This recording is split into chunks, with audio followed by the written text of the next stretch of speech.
Hapon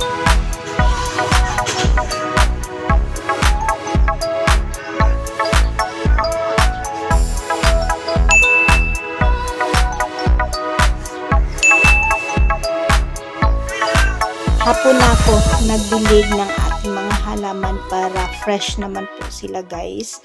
Hello everyone, ito po si Charching ng Succulent Davao and welcome sa ating YouTube channel. And for today's video, so ito guys, andito ako sa itaas ng ating vertical wall at para silipin yung ating mga halaman. Kasi kahapon ng hapon ay nagdilig ako ng mga plants and then ngayon ay check natin kasi meron niyang mga excess water na naiwan doon sa mga rosette ng ating mga succulents. So ito yung gagawin ko ngayon, magtatanggal ako ng mga excess water para pag medyo mainit na dito na side ay hindi po sila ma-sunburn.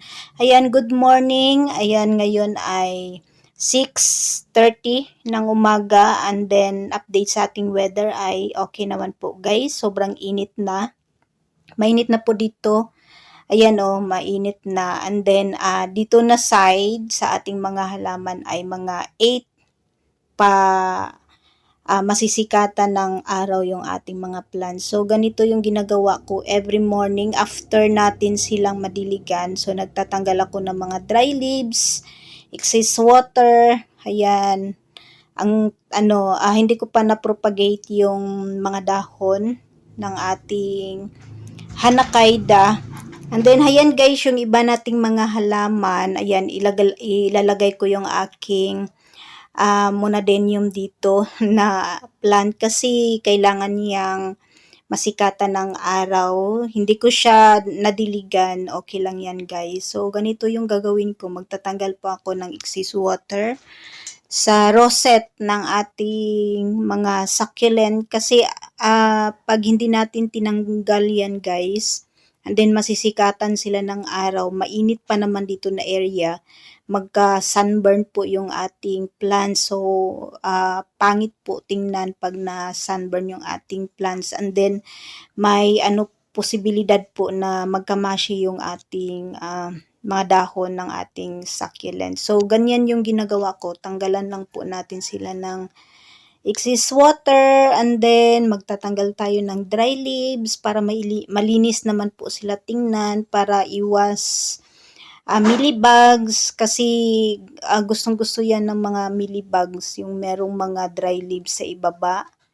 And heto guys yung aking Harry Watson. Ayan, sobrang leggy. Ayan siya. Nilipat ko siya dito sa itaas ng vertical wall. Ayan siya. Matagal na siya. Kasama siya dun sa free sa atin ng ating seller. Ayan.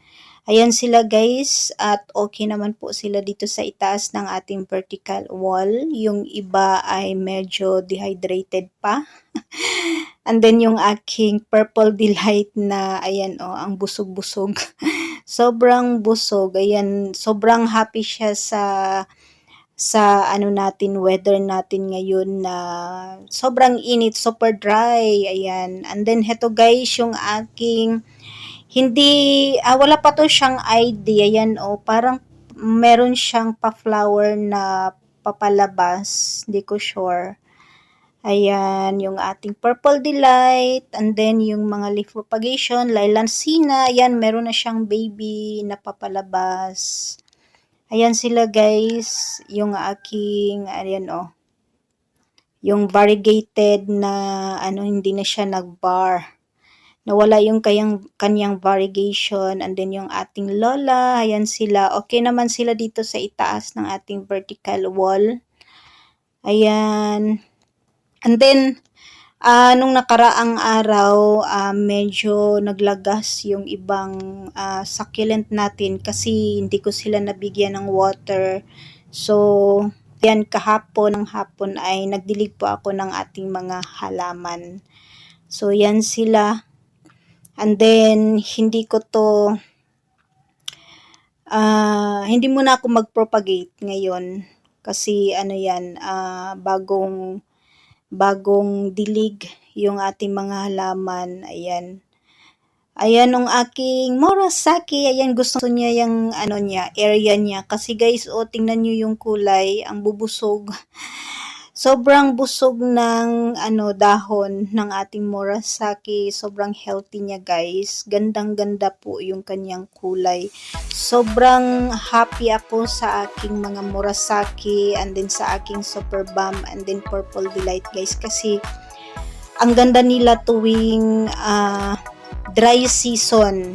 Ayan, sobrang ganda and then gustong-gusto nila yung dry season. And then heto naman po yung ayaw na ayaw ng dry season yung ating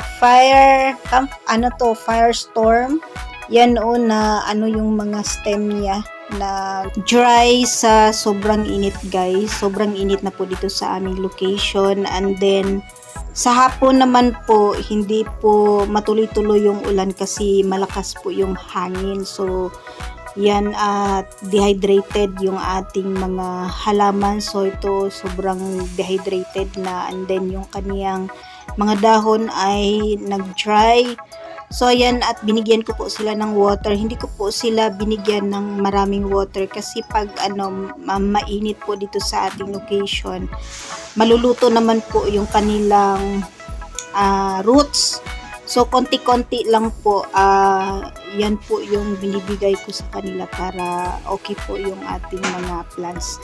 And that's for today guys. Maraming salamat po sa inyong panonood dito sa ating YouTube channel. Thanks for watching.